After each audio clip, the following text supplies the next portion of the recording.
Hello and a very warm welcome to all our viewers in Nigeria and around the world. Welcome you to Global TV's news cycle live in Nigeria's capital, Abuja. I am Judith Peters.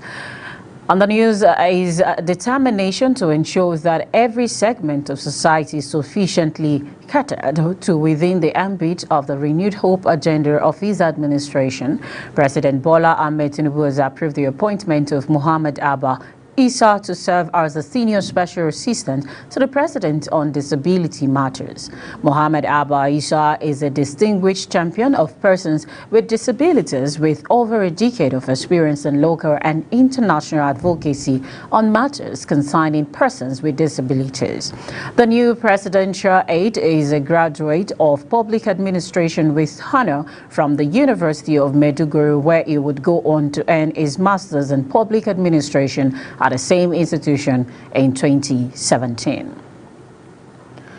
Meanwhile, the President Bola Ahmed Tinubu and the Inspector General of the Police, IGP Olukayode Egbetokun, have been asked to probe the incessant and senseless killings and violent intimidation of the people of Kogi East by suspected thugs who have been allegedly given cover by security agencies. The call was made by an allied organization of professionals of Kogi State Extraction Club 582 and a press statement signed yesterday in reaction to the killings in Ayingba on Tuesday morning by its president, Samuel Onekuto. The club said, "We are worried that despite the deployment of armed troops to the state for Operation Safe Conduct, Ayingba, the social and commercial headquarters of Igala Land on Tuesday, witnessed another show of senseless violence that led to the killing of 5 policemen.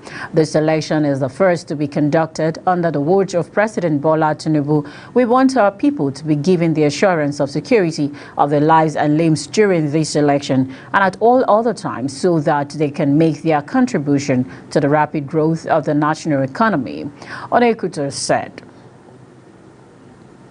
As the Minister of Power, Adebayo Adelabu, yesterday said privatization was not the right way to go for the country.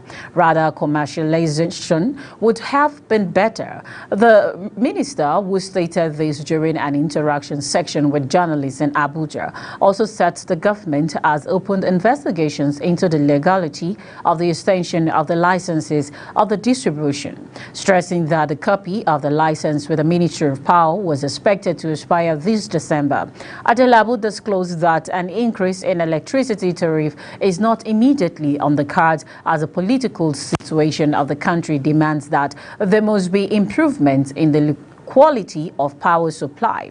It decried that over 90% of the electricity being generated in the country, which it put between 50 to 90 megawatts, comes from diesel and premium motor spirit generators. He said the federal government would prioritize off-grid solutions while trying to resolve the challenges with the transmission of electricity, noting that Zungero and a number of other hydropower plants would be added to the grid. In the coming weeks, Adelabu disclosed that the federal government is looking at prioritizing small hydropower plants that can be easily dispatched within necessary going through the grid. As the Minister of Aviation and Aerospace Development, Festus Keyamo, has appealed to labor leaders to cease disruption of aviation activities across the country. Keyamo spoke at the ongoing ministerial retreat of the ministry in Efurun Owe Council area of Delta State, Thursday, condemning the alleged molestation of the Nigeria Labour Congress NLC chairman Joe Ajero. The minister advised that as much as possible, people must avoid environments that will cause such manhandling. He said aviation was not involved in the alleged molestation of the Labour leader. He said in targeting aviation, it affects both foreigners, adding that this is a disruption to the entire country. The House of Representatives Committee on Health Institution has reiterated its commitment to reverse brain drain in health workforce. In the country, as Federal Medical Center FMC, Jabi Abuja, disclosed that no fewer than 51 health workers resigned their appointment from the hospital since the beginning of 2023 to seek greener pastures. The chairman of the House Committee on Health Institution, Amos Gomina Magaji, has an oversight function to assess the level of health care delivery delivery at FMC Jabi facility, pledged that the committee will focus on improving the budgetary allocation for the health sector. Global TV correspondent Fauziya Lukman tells us more. The Chairman House Committee on Health, Amos Magaji, has disclosed that the committee is working towards ensuring that the hospital gets another land allocation to expand its health services. Challenges from the hospital, as we have noted here. Number one, we have the issue of power. For some hospitals have devised different means of sometimes it pays more to even have an arrangement with the power sector, like NEPA, so that you reduce your power. Maybe you have to engage with them more to see how the power generation in this, or the power supply in this area is improved. The issue of space, we need to also, as I said earlier on, we want to have all the correspondence with relevant agencies. We're going to pick it to the floor of the House and make sure that this issue is really looked into. The issue of the emergency ward, maybe with the expansion, the emergency might not even be in this place that... He also pledged that there would be an intervention in the health sector to ensure affordable, accessible and quality health care in the country. Earlier, the Chief Medical Director of FMC Jabi, Professor Saad Ahmad, who disclosed that about 51 health workers have left the hospital since the beginning of 2023, decried the speed at which every department in the hospital has been affected by brain drain. To receive this honorable committee in this facility today. And I must thank the chairman and members of the committee for all the words of commendations, and we have also noted most of the other queries and contributions that have been made. For us here, we continue to take feedback to see how we can continue to improve on our services. The Japa syndrome is something that has befallen this country, but I'm happy to say a lot is being done to see how it can be reversed. The House of Representatives Committee on Health Institutions continues to advocate for improved healthcare services and access for all Nigerians. As a visit to FMC, Abuja underscores their commitment to achieving this goal. Fauziya Lukman, Global TV News. The civil society organizations have been urged to engage with the new administration, especially the lawmakers, to help address legal and regulatory barriers that impede their effectiveness. They were advised by stakeholders at the second National Conference on Civil Society Operational Environment with the theme Sustaining Public Benefit from CSO through Collaboration and Enabling Regulations in Abuja on Wednesday. Speaking at the event, the head of the EU delegation to Nigeria, Ambassador Samuela Isukwe, stated that the CSO must set an agenda for the lawmakers on enabling an environment for a civil space. Also, the two-day program is organized by the CSO Accountability and Transparency Initiative and funded by the European Union, British Council, and other 4 international organizations. You're watching Global TV's news cycle, coming to you live from Nigeria's capital, Abuja. While StarTimes channel 276, kindly follow us across our social media platform using our Global TV NG and other handles now showing on your TV screen. When the news cycle returns, old banknotes remains legal tender, says CBN. The news continues shortly with details of this and other stories right after the short break. Please don't go away.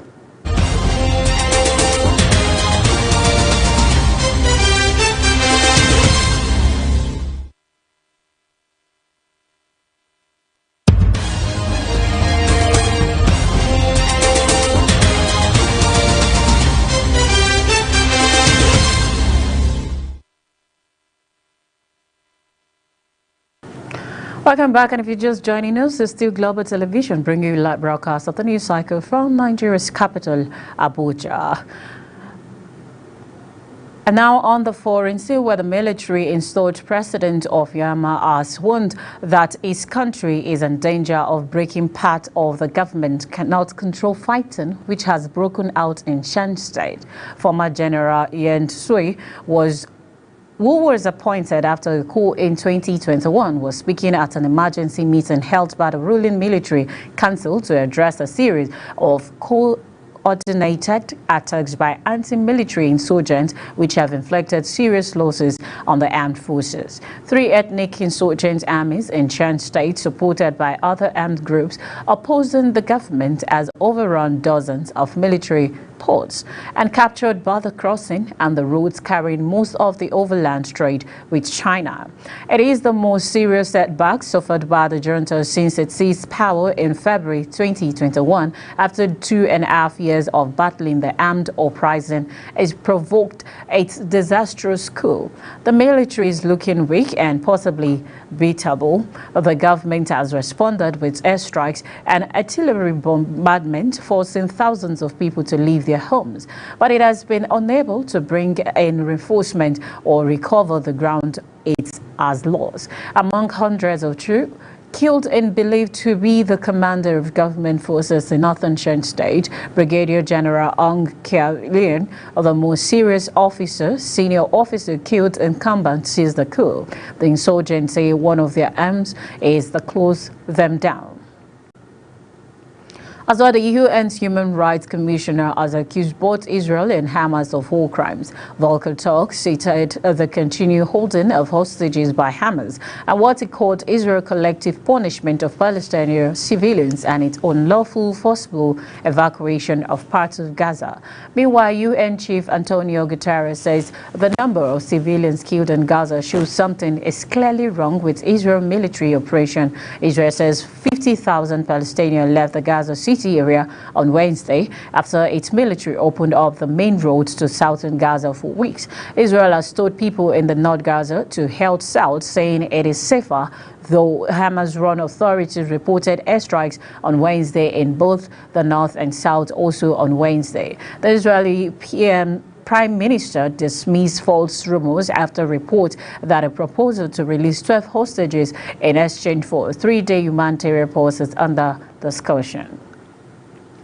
And now time to look at some business news where every banknote remains legal tender and should not be rejected by anyone, the Central Bank of Nigeria has disclosed. This is as the Apis Bank directed all its branches across the country to continue to issue different denominations of the old and redesigned banknotes in adequate quantities to deposit money banks. The Apis Bank stressed that every banknote it has issued remains legal tender and should not be rejected by anyone.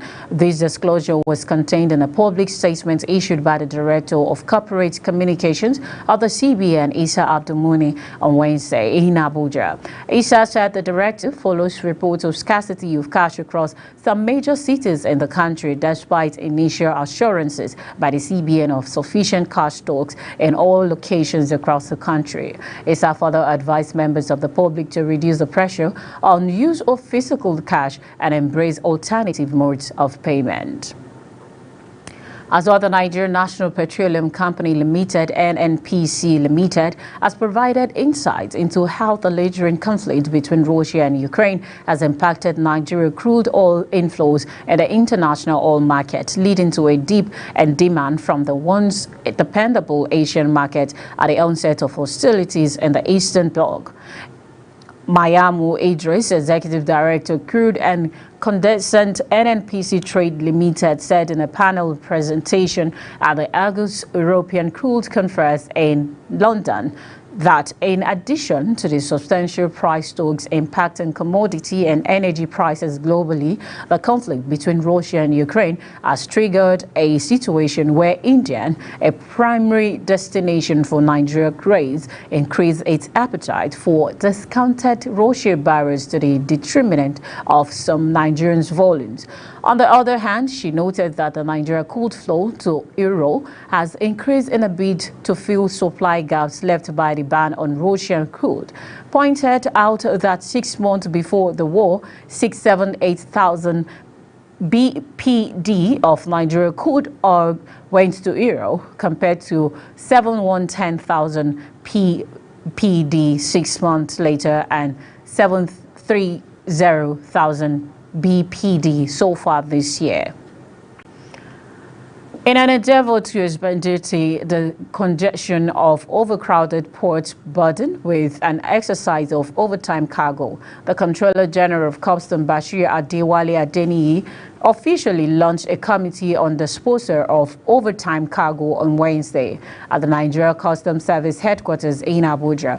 This development arises in response to the new Customs Act provisions which empower the NCS to dispose of containers that have exceeded their allotted time within the port. CGC Adeniyi emphasized that elevating port congestion stands as a paramount objective for the Nigeria Customs Service, as well as President Ahmed Tinubu offering the promise of heightened efficiency and enhanced trade facilitation.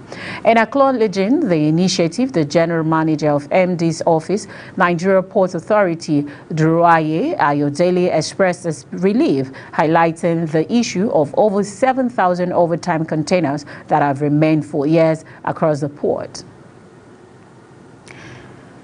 The Nigeria Customs Service Federal Operations Unit Zone A intercepted 13 trailer loads of foreign parboiled rice, 7 vehicles and other items worth 1,241,777,700 naira in October.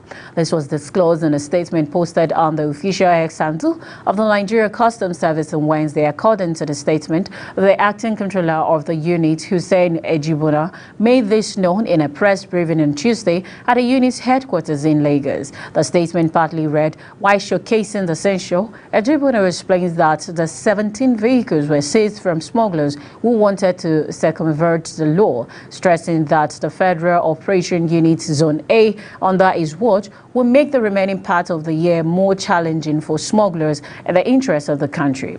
The acting controller also disclosed that 9 suspects were arrested during the anti-smuggling operations, as some of them were currently undergoing prosecution in different states of the zone. Ejibuna appealed to well-meaning and patriotic Nigerians to continue to support the unit with credible information that will assist in battling economic sabotage. A quick look at sport, where Super Eagles head coach Jose Peseiro has thrown his weight behind striker Victor Osimhen to continue his impressive form on his return from the sidelines after the Napoli man copped an injury while on international duty for Nigeria. The Napoli striker picked up a hamstring injury during Nigeria 2-2 draw against Saudi Arabia in October and has not played for Napoli since scoring against Fiorentina on October 8. He was in Nigeria for about a week as he returns to the Italian champions today, but he won't feature in their UEFA Champions League game against Union Berlin. This is coming on the heels of a successful season with Napoli last season, and Super Eagles coach believes he has the quality to keep up his momentum this season despite the issues that have surrounded him at the club recently. As well, the Liverpool have named a 23-man squad for the Europa League fixture with Toulouse in France. The Reds departed John Lennon Airport ahead of Thursday's night Group E match. 23 players make the journey to southern France, with Jurgen Klopp side looking to secure qualification for the knockout phase of the tournament with a win. Liverpool squad for Toulouse: Alisson, Gomez, Endo, Konate, Diaz, Bosla, Nunes, Mark Alessa, Salah, Cabral, Elliott, Jota, Simancas, Matip, Champas, Scallon, Gordon, Dock, Mark Cornell, Kelleher, Alexander Arnold, Quashals, Morosek. As we end the news, we've told you the President Tinubu has appointed Presidential Aide on Disability Matters. Federal government probes extension of discourse licenses. Fourth power privatization. Minister of Aviation has appealed to Labour to cease distribution of aviation. And that's it on Global TV News Cycle, coming to you live from Nigeria's capital, Abuja, on StarTimes channel 276. Kindly follow us across our social media platform using our Global TV NG and other handles now showing on your TV screen. On behalf of the production team, I am Judith Peters. Thank you so very much for watching. I'll see you again.